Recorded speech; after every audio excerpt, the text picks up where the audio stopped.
وفي العقود الأخيرة زاد تأثير الأكراد في التطورات الإقليمية. فمن هم الأكراد؟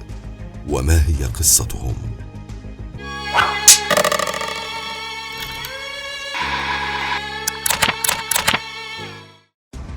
شعب بلا دولة.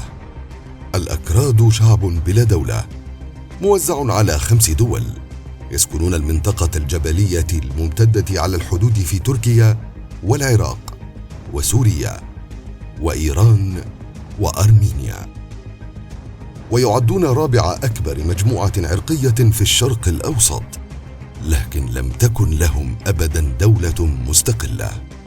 وفي العقود الأخيرة زاد تأثير الأكراد في التطورات الإقليمية، إذ قاتلوا من أجل الحكم الذاتي في تركيا، ولعبوا دورا هاما في الصراعات بالعراق وسوريا، كما شاركوا في مقاومة تقدم تنظيم داعش الإرهابي. فمن هم الأكراد؟ وما هي قصتهم؟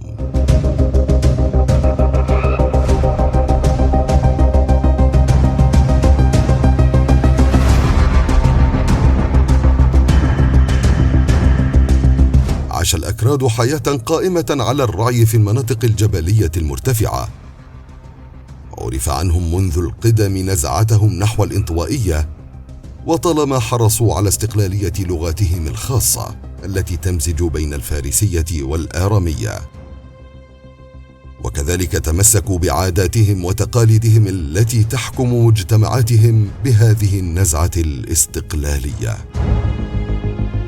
حرص الأكراد على حلم تكوين الدولة الخاصة بهم، وفي مطلع القرن العشرين بدأ التفكير في تكوين دولة مستقلة باسم كردستان.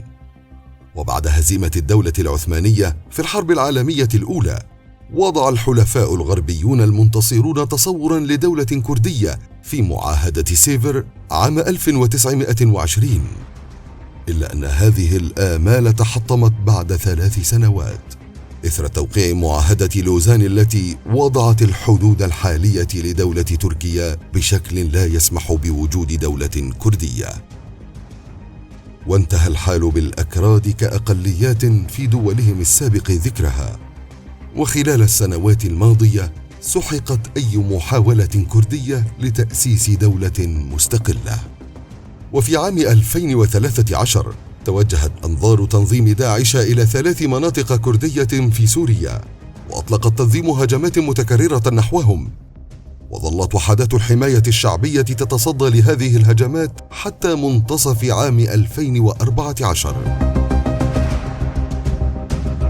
وكانت نقطة التحول هي هجوم داعش في العراق وهزيمتهم لوحدات الجيش العراقي، والاستيلاء على أسلحتهم ونقلها إلى سوريا. وأدى تقدم التنظيم في العراق إلى تورط الأكراد في الصراع، وبدأت الاشتباكات بين قوات البيشمركة وتنظيم داعش في العراق، لكن التنظيم الإرهابي كثف هجماته حتى انسحبت قوات البيشمركة، وبدأت الدول الأوروبية في إرسال أسلحة لدعم قوات البيشمركة، كما انضم إلى جهود مساعدة مقاتلي وحدات الحماية الشعبية من أكراد سوريا ومقاتلو حزب العمال الكردستاني في تركيا. وفي نهاية عام 2014 شن داعش حملة على شمال سوريا، وأجبر أكثر من 160 ألف شخصا على النزوح إلى تركيا، إلا أن الحكومة التركية رفضت الهجوم على مواقع داعش قرب حدودها أو السماح للأكراد بالعبور إلى الأراضي السورية لمواجهة التنظيم. وتقاعست تركيا عن تقديم العون للأكراد خوفا من ازدياد شوكتهم على الحدود السورية. ورغم أن الأكراد يمثلون 20% من الشعب التركي، إلا أن ثمة صراع متأصل بين الدولة التركية والأكراد، وعلى مدار أجيال عاملت السلطات التركية الأكراد معاملة قاسية.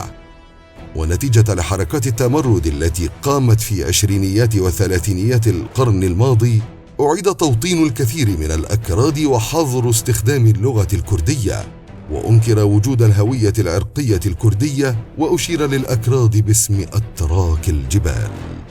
شاركنا برأيك، هل سينجح الأكراد في الاستقلال؟